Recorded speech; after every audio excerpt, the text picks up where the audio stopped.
أم كلثوم وأغاني فيلم نشيد الأمل أو منية شبابي. الكتيب، الأغاني كتابة رامي، تلحين السنباطي والأصبجي. الفيلم ليه أكتر من سطور في تاريخ الفن. احنا جبنا هنا الأغاني، خلي بالك الأغاني دي 37. أم كلثوم بتغني بطريقة حادة شوية. الصوت الحاد غير الصوت العريض اللي كانت بتغني فيه في الآخر. مش ماسكة المنديل، كانت لسه ممسكتش المنديل. الطريقة في الأداء، الطريقة في الأزياء، الطريقة في الحركة.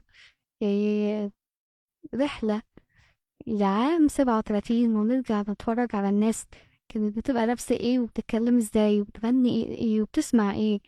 آه، رحلة تاريخية في كتيب لأغاني أم كلثوم. الفيلم نشيد الأمل أو منهج شبابي. أرجو إنها تنال إعجابكم. هنجيب لكم لسه بروشور الفيلم، هنجيب لكم الإعلانات بتاعة الفيلم، هنجيب لكم قصة الفيلم. كده خلص الكلام. سلام.